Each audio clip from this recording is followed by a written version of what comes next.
On September 14, 1939, Igor Sikorsky, a Russian immigrant who fled the Bolshevik Revolution in 1917, took controls of his experimental aircraft and piloted the first successful flight of a rotary-winged aircraft. The first helicopter flight. His aircraft, the VS-300, looked nothing like today's aircraft. In less than the 100 years since, helicopters have evolved greatly. The National Helicopter Museum highlights these changes. Let's check it out.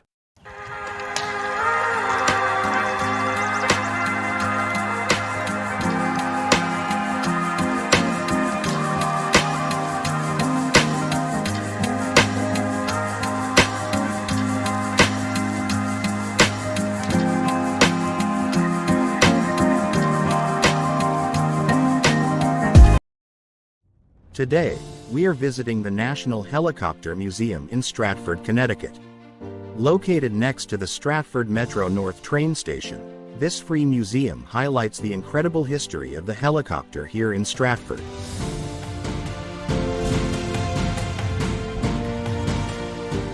Let's go inside and check it out. Here, there are dozens of displays of different types and models of helicopters.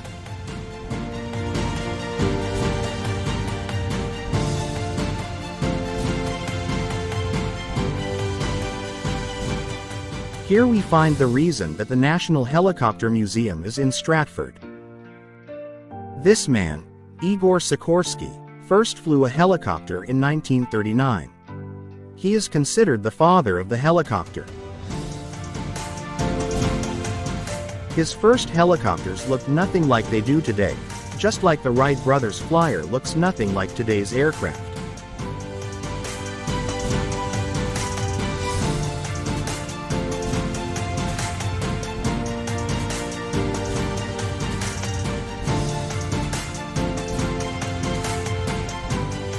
Sikorsky Aircraft, still located here in town, manufactures many different types of helicopters, including various versions of the U.S. President's helicopter known as Marine One.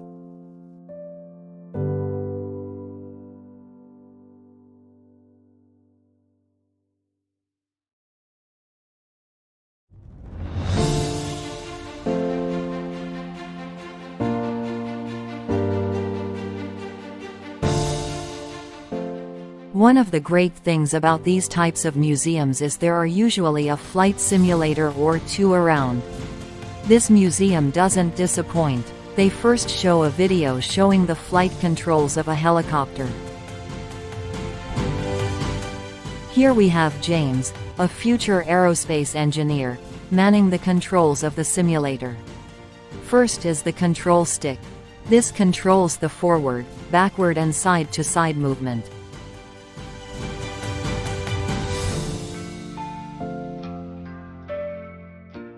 Next are the foot pedals. The body of the helicopter will tend to rotate in the opposite direction of the main rotors. A tail rotor counteracts that. Of course, the greater the speed of the main rotors, the greater the speed of the tail rotor in order to have controlled flight. These are controlled by the pilot by the foot pedals. They also control the direction of the aircraft is facing, known as yaw. The third main control is to make the helicopter go up and down. This control is a lever located between the seats. Pull it up and the helicopter goes up. Pushes down and it goes down.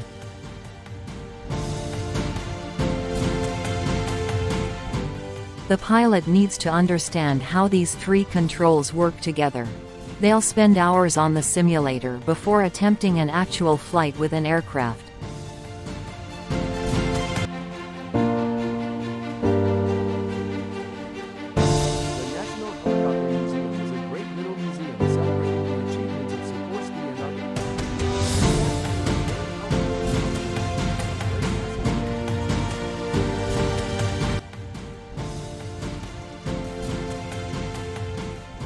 This came out of the National Helicopter Museum. Excellent museum. I hope you enjoyed it. If you did, hit the like button down below. Subscribe if you want to see more. And of course, if you'd like to share it with your friends, I'm sure they're going to like it too. So, Stratford, the Helicopter Museum, we'll see you next in time.